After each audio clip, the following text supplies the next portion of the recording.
Always on it, my nigga. Shout out Player May. Cuz gonna catch it, catch a body, catch it all. You know what I'm saying? Yeah. I'm from Texas originally. I reside in Colorado. Been here for about 13 plus years and locked up for about 6, on parole for about 3, and now I'm working here, DTS, going the straight and narrow. You had asked me about the difference between Northerners and Southerners and why the Southerners are the most hated. The reason why the Southerners are most hated is because we take them. We're about not over there working for our stuff like the Northerners. Northerners were a bunch of farmers. They had it rough. The Southerners were pretty much bottom feeders. Not to talk shit or nothing, but the Southerners were pretty much bottom feeders to where we have to take from you. Like if, say, you're a farmer, you're a Northerner, for instance. You had some crop growing, watermelon, corn, beans, whatever. We didn't have the land for that, so we'd take that from you. No matter if you're a Northerner, if you're a West Side, East Side, whatever you're from, if we wanted it, we'd take it. Splitting the difference between SouthSiders and MS-13s. Alright? People try to say that we're all linked up together just like the 18 Straighters, stuff like that, just because our colors are the same. They're not. The Southerners are Southern Mexicans. The MS-13s are Salvadorians. And 18 Straighters are a mix of everything, Hondurans, Salvadorians, Colombians. It varies. Southsiders are just straight Mexicans, Salvadorians, MS-13s. 18 Straighters, pretty much mutts. All three of us, we would like bang heads, We'd bang heads in the pen anywhere, But the numbers are with Southsiders. They had so much people who wanted to be part of a group, and the Northerners wouldn't accept you because you're not a farmer. You're not a Northern farmer. You had to be part of that bloodline. Southerners, we accepted whoever. If you're down to hit a lick, you're down to do this, you're down to do that. By all means, go put in that work. We got your back. In the pen, it was more of the 18 Straighters and the Northerners. The MS-13 and the Southerners, we kind of clicked up, and we also kind of clicked up with the whites and the blacks. Mainly with the blacks. The whites really didn't. They hated everybody, But we clicked up with the blacks, the Bloods and Crips. They were tight in there. Is that out here in Texas? This was in Texas. Okay. They were tight in there, Bloods and Crips, and it kind of surprised me when I was in there. But then a big gang that's in there, a lot of people think it's La M. It's called Texas Syndicate, the TS.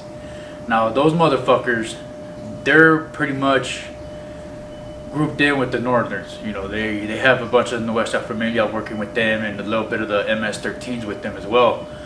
But they were coming after everybody. You mess with the Texas Syndicate, you had pretty much half of the whole prison pretty much on your back. It doesn't matter if you're black, white, Mexican, whatever. They got to you. They had guards on their payroll. They had guards sneaking in contraband and all types of stuff. The Texas Syndicate, they're pretty big in Texas. Garza West, that's one of the most dangerous Texas prisons, is Garza West. I was there for probably about, say, a good 7 months, 8 months almost, and then they transferred me. They transferred me to NSP, to Nebraska, because I wanted to be closer to my family. But before that, inside there's riots, all types of stuff. It's all gang related, race wars. There was a couple hangings. One of them was a guard, that's for sure. But a lot of people who are in there now are all lifers in Garza West. You got your lifetime murderers, habitual criminals, pedophiles, stuff like that. They're all grouped up in the same area. Pedophiles are kind of hard to get to because they're kind of like off campus, this type spot. But yeah, once I got transferred to NSP in Nebraska, that's in Lincoln, Nebraska, it's a whole different ballgame. A whole different ballgame. The blacks stayed with the blacks, whites stayed with the whites, even the natives, the Native Americans stayed with the Native Americans. The Muslims stayed with the Muslims, you know, like, because you think the Muslims and the Bloods and Crips would be together? Hell no. So it was segregated more. It was more politics than anything in NSP in Nebraska. I had no idea they had gangs out in Nebraska until I got transferred. And once I got transferred, there was 3 different prisons. You had OCC, Omaha County Corrections, LCC, Lincoln County Correction, and NSP, Nebraska State Prison. OCC, it used to be a spot for where the lifers would go. You know, like the old timers, the veteranos, stuff like that, the OGs. But I guess they switched it around.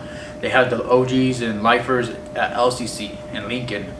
And OCC is strictly for pedophiles, you know, the people, chimos and stuff like that. Because at LCC and NSP, you could get to them easy. The guards would literally walk you to their cell and let you have at it.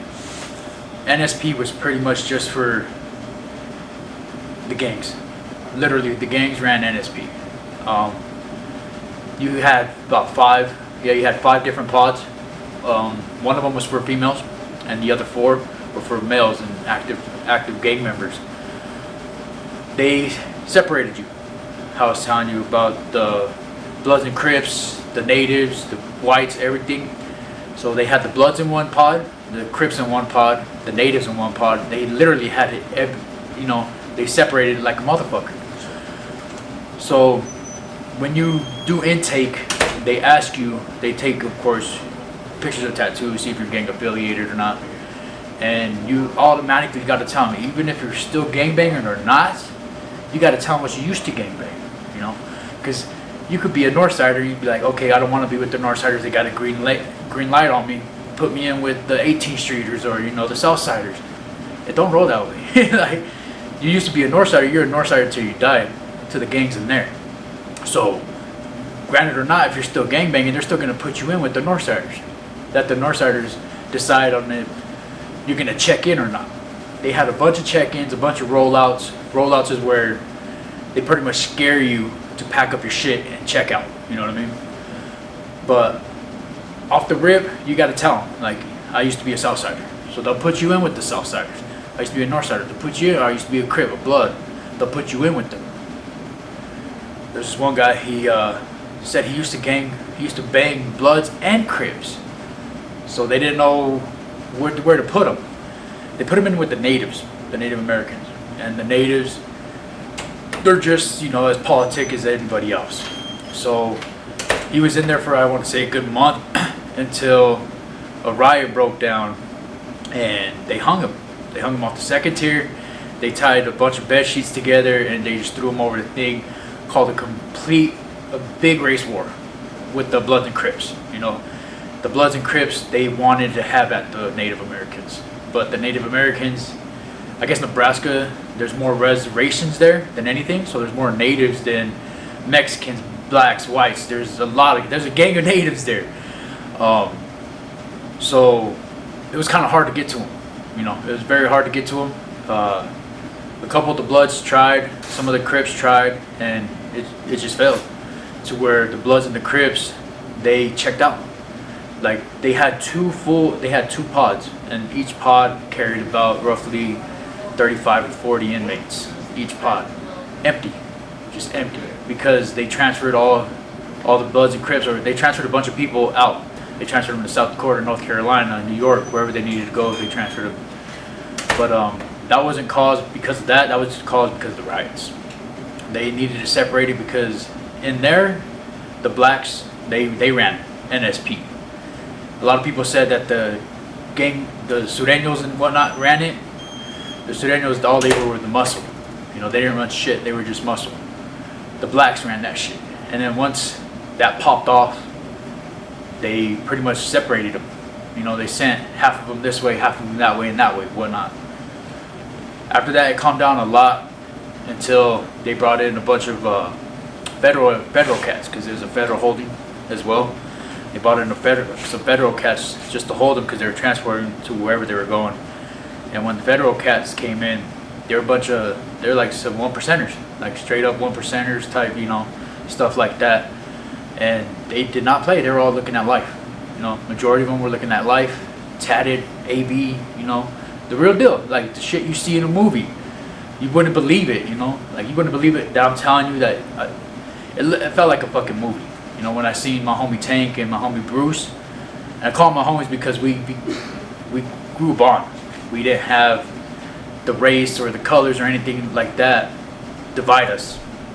They're pretty much about respect. You show them respect, they'll leave you the fuck alone. If you're about your colors, you're about your race, you're about this and that, then they're gonna put you in your place. When they got there, they were there for about a good year, and my homie Bruce, he got into it with a couple of my homies, the Sureños, and when I went into NSP, I literally stood up on the table and told the natives, everybody there, that I wasn't running with them. I'm here to do my time. You got a problem, here's my cell. That kind of fucked me up, because the Sureños were like, hey, let's check this fool out, but they're all young, knucklehead, bald-headed fools. So they would come in, and they tried to fight me every day. I became friends with the AVers, the homie Bruce, and my homie Blackbird. My homie Blackbird's a tall native dude, taller than me, just big. If it wasn't for him, I probably would have got pretty beat up, you know, because there was like 5 of them in there, and he was at my cell. Being Blackbird, we went one-on-one. We became homies after that. He came in, he seen all 5 of them in there, and he pretty much just like grabbed a bunch of them, whoever he could, threw them out, and left 2 of them in there with me. And I kind of got fucked up, but CEOs came in by the time it got out of hand and put everybody on lockdown. I became friends with Blackburn and Bruce. Bruce was a AVer, he was a white supremacy. Blackburn, he was a tall native cat, and they both were federal cats. And I pretty much sat in the back of the pod while everybody just, you know, watch my back. The Sureños, they pretty much stopped coming after me because they knew they were small. They're kids pretty much. They couldn't take me down, and especially having Blackburn and Bruce on my side, get the fuck out of here. We're a 3-man army, you know. And we pretty much ran that pod. Bruce ran the whites, Blackburn the natives, and me, I just pretty much handled the Mexicans. And by Mexicans, I mean like the paisas, the people who didn't speak a lick of English, you know, the little small cats, like, yeah. So they were cool, you know. They were workers, you know. They were construction workers, got drunk, DUI, stuff like that. But who really fucked it up was the gangs. The gangs really messed everything up for everybody in there. And we kind of tried to keep a peace in F pod. That's the pod we were in, because it goes A through F. And we were in F pod, and we tried to keep the peace in there. You have newcomers coming in and out. We let them know, you know. Me, Bruce, and Blackburn would approach them like, hey man, this is how it is. This is gonna be. You don't like it? There's a door. You know, check out. And for, I want to say the remainder of my time there, about 4 or 5 years in NSP, about 4 years, it was peaceful. You know, daily routine: wake up in the mornings, work out, go to sleep, wake up, eat lunch, work out, go to sleep, wake up, eat dinner, work out. You know, and stuff like that. Treated me like shit. Like shit. Hey, look, I ain't got treated like shit, and I still kept the humblest mentality and still treated people like they was gold. Man, I don't be tripping off nothing out here. It's like this. This how 2021 gonna go. You got to add equity to me in order for me to fuck with you.